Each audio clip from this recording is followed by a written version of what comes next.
ka mundësi, është plotësisht e mundshme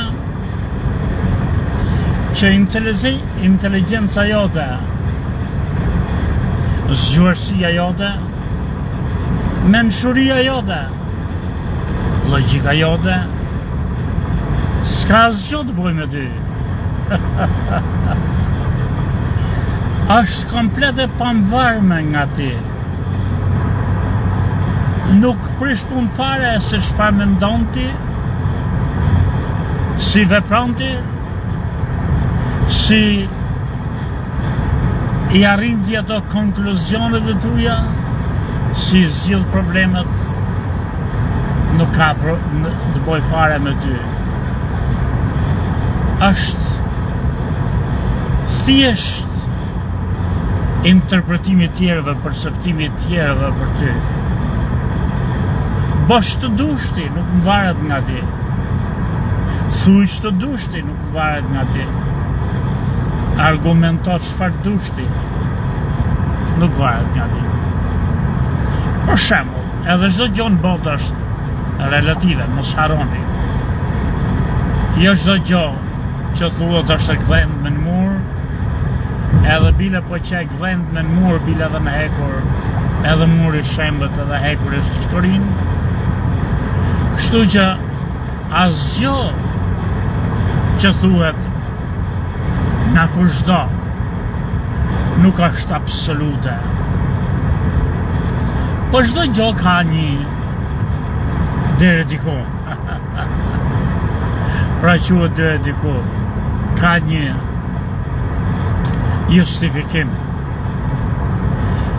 Për shembull, e zem që merr një avokati, edhe të kanalu policia. Policia të kanalu se ti ke qenë të shkruaj diçka në celular kur po hecin makinë, si po hec unë. Se unë tash i pash diçka, ndajmë lindi kjo dhe mendon njeriu kur është vetëm s'ka zhvon, mendon budolliqe. Edhe që një tabela aty. Edhe tabela thoshte don't text and drive. Pra mos ço tekste SMS, mos ço mesazhe kur po hec me makinë në rrugë. Këtë do thotë që ligji është e tillë që po të pa polici të shkrujt të dhe gjobën. Mirë po kjo gjobë duhet të ketë edhe kështu që heqje pikesh, patente, se është aksident, vërtet nuk është thjesht që ke parku në një vend ku duhet parkoje, edhe merr thjesht një gjobë po stiqen pikët, se nuk je i rrezikshëm për tjerët dhe për veten, por kur ti shkruan në telefon, ti je i rrezikshëm. Edhe ti ke marrë një avokat. Arsyeja që ke marrë avokatin është se ti ke qenë me shpejtësi, ke qenë të shkrujt, ke edhe probleme të tjera, për shembull me trafikun, e quajmë gjobët e trafikut, këta që merr në makinë, edhe mund të shtyjë edhe një tjetër si kjo, po qëse gjykatësi ty të gjenë në faj, mund të hiqet patente komplet. Mund shkosh dashur edhe në burg. Ke marrë një avokat. Edhe avokati çohet edhe thot para gjyqtarit. Thot zoti gjyqtar, thot klienti im, thot nuk mund dënohet, policia është gabim. Se tabela thot don't text and drive. Ky s'ka qenë të shkruaj tekst. Ky ka qenë të shkruaj një post në Facebook. Tashti, avokati qesh, ai gjykatësi qesh aty, thot good try. Bravo, thot, e bona një përpjekje të mirë, thot, ti po klienti janë të shkojnë në burg. Se ajo ka kuptimin për gjitha, mos shkruaj. Edhe ti thu, Edhe çdo njeri në sallë thotë, "Çe ky avokat budall." E fusin 10 qeshme, të tallën me këtë avokatin. E humbi çështjen avokati. Po e humbi vërtet avokati se nuk argumentoi mirë? E humbi vërtet ai se nuk ka kapacitet mendor të di se çdo thuhet e çfarë thuhet, se inteligjenca ti që e ka kaq e cëngume, sa që nuk di se ç'duhet thotë dhe e morin qaf klientin e vet në vend që të kishte bënë ai pazar me ato prokurorin atje në korridor. Nuk e dim, por gjithë salla mendoi që ky që ka një budall, një avokat kodi, që e mori qaf klientin me atë lloj mbrojtje. I njëjti avokat në sallën tjetër të gjyqit për një tjetër person që është kap prap nga polici duke shkrujt, qohet dhe i thot gjykatësit, "Zoti gjykatës, polici thot sa është gabim, klienti im nuk është në faj. Tabela thot don't text and drive." Në këto legal matters, në këto gjonat gjyqësore, duhet jemi të sakt për kufizum. Nuk thot gjatë, thot që mos shkruj, kë ka qenë të shkruj një post në Facebook.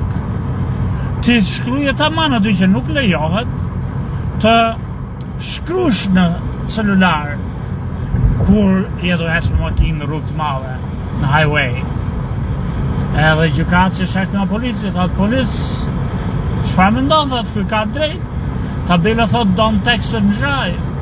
Tabela nuk thot që mos shkruj kur je në telefon. Ky s'ka qenë të bo tekst, ky s'ka fare messenger bile në aplikacionin e messengerit në telefon, ti si e sigur të s'ka thonë që ka qenë të tekst, ti ka thonë që ka qenë të shkrujt. Tabela nuk edhe fiton gjyqin avokati. Të gjithë pastaj thonë se ullo telefon, se një policë të ma thonë. Gjithë të në sa thonë, bravo, çfarë avokati s'ka. Si e kapi vetëm për një interpretim fjale.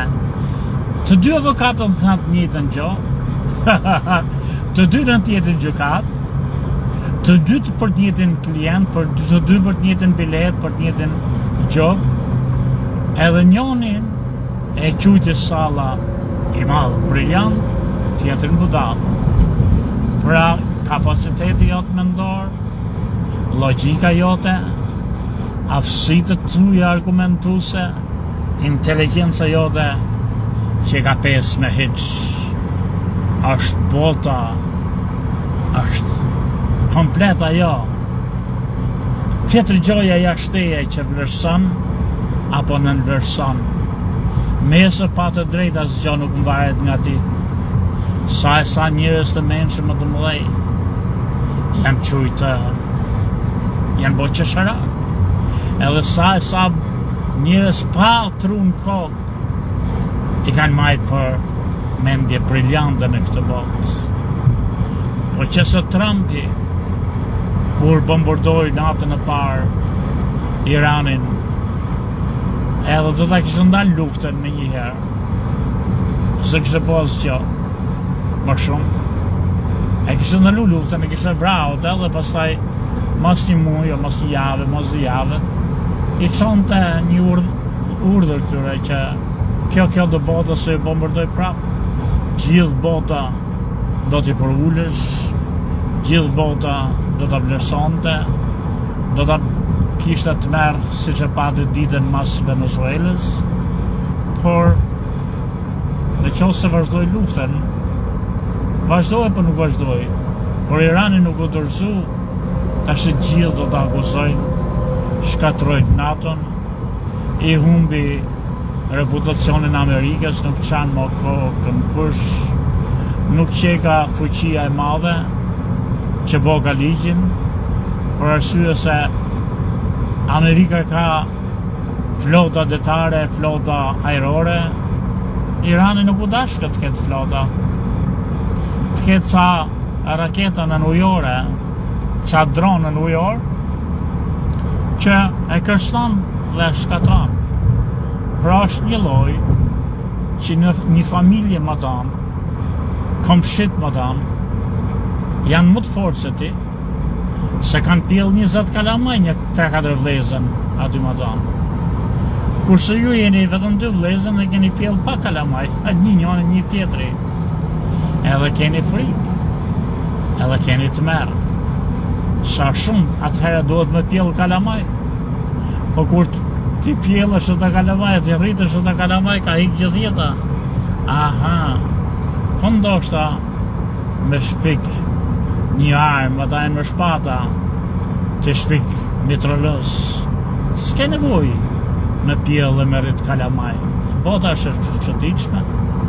Bota nuk është kur ashtu si që mëndohet. Mund bësh ti çdo gjë në këtë botë, bomne. Me në Verhoxhen.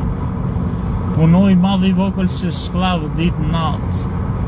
Shitëm çdo lloj pasurie në toksore, e mbi toksore. Edhe domatet që millnim duke punu gjithë jetën atje gjithdimrit në balë, nuk e hanin fshetaret, po e shisin jashtë. Vinin e merrnin me anije. Shitën. Çdo gjë.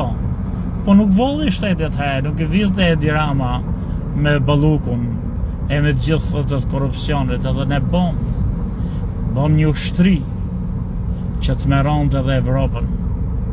Kishim raketat herë që e shkatronim edhe Turqinë.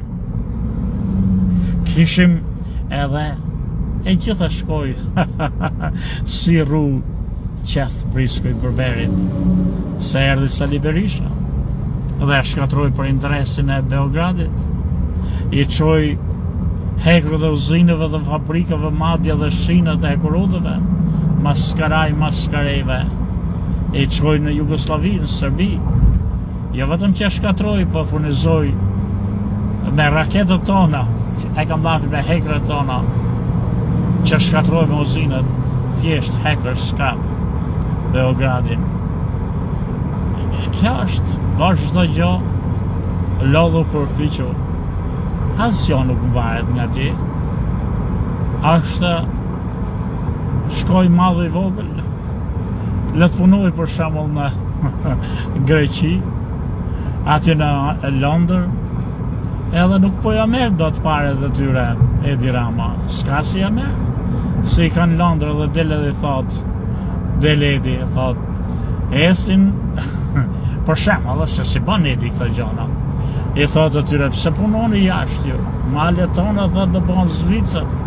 Hesni ju këtu dhe bini ato lekë dhe boni bujtinët vogla, milla boni nga shtëpi vogël nga i vil, edhe shitni B&B që quhet dhomat. Hesni këtu, erdhen ata, ose vinë ata, se nuk i bën Edi këtë gjë. Vinë ata në për Shkodër, në për Thethër, për të dion. Edhe i bëjnë, kanë punu 20 vjetë, që kërë prish komunizmi në Angli, binë gjithë ato pare të shkajtet atje, se këtu që ka jeta, do bo turizm, edhe çfarë boni Edi. Të gjithë ato pare që kishin bo, erdhen investuan këtu ato. Blejnë hekret, blejnë cimentën, blejnë nga këto, pasunikët, që oligarkët, që janë ata shtyllat, kolonat që mbajnë, qarët me trungjet kalbët që mbajnë të hudhrin, kulpritin, këtë partinë socialiste që është në pushtet. Edhe sa po i ndërtojnë, ti mendove që ke po çdo gjë, erdhe bon ata kullat, vilët e bukur, vjen ti prishaj me buldozer. Në këtë botë, ti lodhesh, përpiqesh, kësoju, mundit atë, sakrificës sate, por mos u hapit, prap se prap, se me çdo gjë që të bësh, ndoshta s'ke bu asgjë përveç një vërim në ujë. Sami Gjoka ju përshëndet.